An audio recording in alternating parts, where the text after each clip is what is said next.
All right, before we get out of here, I want to thank Dave Einmos from stopping by from Children's Hospital. Thanks to Fran Nordstrom's Guild, specifically Christy Peterson, for contacting Ron and myself, allowing us to be a part of the hoedown that they had. The Showdown, Hoedown. It was a fantastic time. Raised hundreds of thousands of dollars for Children's Hospital. And I wanted to leave you with some concrete things that I've read that I thought were really fascinating. Because I think when it comes to parenting, you finally figure out where your child is. You think you do. And then all of a sudden, they change on you! Stop changing! I finally figured you out as an 8-year-old and then you turn 9! What am I supposed to do? Anyway, there's a couple things that we can do. In fact, I was just reading about some of the things that we can do in science and health. And here's 5 things as a parent that we could all focus on if we want to make sure that our kids have better mental health. Are you ready for these? Number 1, according to the Journal of Science and Health, when it comes to kids and behavioral problems, they said, when it comes to your children, don't be a liar. Don't lie to your kids, and make sure when your kids when they ask you for the truth, that you tell them the truth, and that you find a way to tell them the truth. Because many times, when it comes to kids, and it comes even embellishing, if we embellish with our kids or we lie to our kids, they pick up on that. They know that. They know that you're a liar, and then in turn, they feel like it's okay to go out and lie to others. And then what they end up doing a lot of times is they end up lying about their feelings. When somebody asks them or they try to have a conversation about their feelings, kids will lie about that. And the reason they'll do that is because their parents. My dad lies or my mom lies. Yeah, that makes a lot of sense. Yeah. So number 1, don't be a liar, because your kids will end up being a liar too. But also don't beat someone up with the truth. Sometimes people out of anger will beat, and I've done this at Give me an times in my example. life. What do you mean by that? Well, like if I feel like you hurt my feelings or something you've done that injured me in some way, and then I'm going to tell you the truth, quote unquote, but really what I'm doing is I'm trying to injure you back, and I'm hiding behind this shield of, hey man, I was just telling you the truth. You're a big fat jerk. You know what I'm saying? It's like I can swing something back at you. So tell the truth, but just make sure your motivation is to be a truth teller and not trying to injure back. You know what? Somebody approached you and I, someone that we met at the Downtown Hoedown the other night, and they said, hey, on one of your old radio shows, and I know that you guys were goofing around, you were making fun of overweight people and you were fat shaming people. And they approached us and they said, hey, I just want to let you know that I felt like I was one of those people that you were fat shaming, and you turn around and immediately apologized. Yeah, I did. I've struggled with my weight as well, and so I said, "Hey, if that was me that said that, This person didn't say whether or not it was me or you. It would be you. I don't know. Yeah. But anyway, yeah, to apologize with that. So yeah. I think that's all I'm saying. There have been moments in my life where I've been on both sides of that equation of using quote unquote telling the truth to try, and the real motivation was to injure them back because I felt injured or hurt. All right, so they say number 1, you want to be a better parent or even a better friend or a better colleague. Don't lie. I think that's good, and they say our kids pick up on that really quick. Number 2, they say watch your tone of voice. They did studies on this, and they say when a parent comes at a child as a boss, especially when it comes to homework, there's always a negative effect, as they've studied this for years, and they study kids and they study homework. They also said if you come at them with a neutral voice, if you're trying to be neutral, that doesn't always work well either. That has to be hard for you because this is your neutral voice, and you sound like you're yelling at me. Yeah, but if you come at kids and you have empathy in your voice, especially when it comes to homework, and you sit down and you're even willing to help them with the homework, they said kids overall will perform much, much better, and they respond much better in life when they don't feel like they're being bossed around, or with a neutral voice when they feel like you don't care.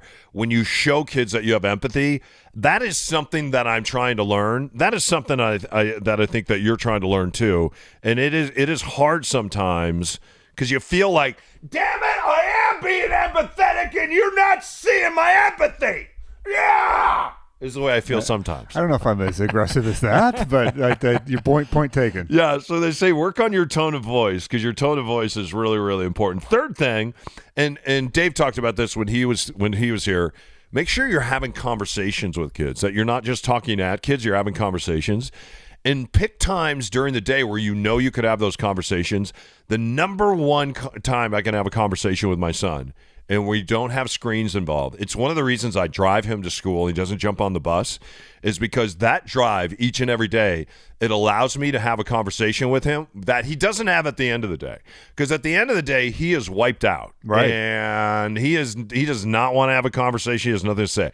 Beginning of the day, there's a lot to say, and there's a lot of gems that I hear from him, and he really speaks truth to me and at me, and he's not afraid to take a filter off and just blast me sometimes. And sometimes dad deserves to be blasted. Those conversations happen on the way to school, and so I really try to protect those. I'm not on my phone. He's not on a screen. It's just myself and Gio. I heard an interesting podcast about being observant like this with your kids and involve their social media. There have been some studies done. If you pay attention to the tone of like your kid's Instagram account, and you start to see all the pictures become desaturated or black and white. All of a sudden, you're seeing pictures of mundane things or dark imagery. Wow. You can pick up on a mood change or maybe even a depression. And they interviewed this one young lady in this piece that I was listening to, and she's like, just go through my feed and look at it. She's like, there's not a bright color. There's not a blue sky. There's not a picture of a flower or a puppy or anything happy. And it's like I desaturated everything because that's the mood I was feeling. So pay attention to even things like that, where if you see a change in their socials or a change in their social activity, it could be a sign. Yeah. Fourth thing, they looked at kids involved in the arts, and it's playing or listening to music, drawing, painting, or even making things, or if they're just even reading for enjoyment. They say that kids, especially between the ages of 8 and 15, their self-esteem skyrockets. And one of the reasons why their self-esteem skyrockets is they're creating these things. And creating these things, they also think about, who could I share these things with? Even if I'm just reading a book, who could I share this book with? Or I'm creating this art, who could I create this art for? Who could I give this art to? And then also when they're sitting there and they're playing music or they're learning music, not only are they doing that and feeling like they're accomplishing something because they just learned a song or they just learned a new note on their trumpet, but then they're doing that with other kids, and especially being involved in a band, especially a marching band or a band at school or being involved in a dance troupe. Any of that stuff really increases self-esteem, which I thought was financing. I thought that was fascinating. And finally they said, make sure that you're not oversharing about your kids online. It's one thing to share a picture. It's another thing to share all about their life, including specifically where they go to school or what their address is, or specific things that they shared that they told you in confidence, and then you turned around and went out and shared those things online. I think of a friend of mine right now, and her daughter is really going through some challenging times, and she's going through recovery. And what this person does is she goes out and she gives a lot of details of her daughter's recovery, and she does that and says, please pray for her, and here's the reasons why you should pray for her. Yeah, it's too much. And finally I told her, I said, I think your heart is in the right place asking people to pray, but when you're getting so specific about why you want people to pray because you feel like your daughter's in crisis, maybe, just maybe, you're sharing is what they call it. Too much sharing by a parent. You're sharing.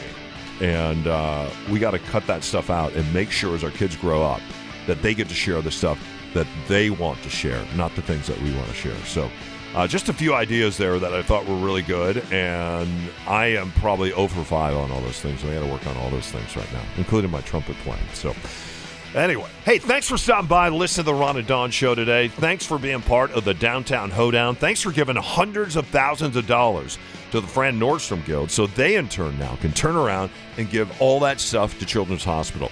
If you'd like to be a part of something bigger than yourself and help Children's Hospital this holiday season, just dial them up and say, hey, I heard Christy Peterson talk about this on the Ron and Don podcast, and we would like to talk to Barbara at Children's Hospital to find out more. And you can find out more, and they can even arrange for a little tour for you, just like we did with Dave Imo, who was just here moments ago. All right, you keep your head up, your shoulders back, and keep talking to kids, all right? Keep having those conversations. And don't forget that mental health is something that we all should be talking about, all right? It's the Ron and Don Show, and you find us only ronanddon.com and only on the Ron and Don Radio Network. Ron and Don are licensed real estate brokers with Windermere Midtown. Are you ready to buy or sell a home? Yeah, call my dad or his best friend Ron. You should see them at an open house. They're hilarious.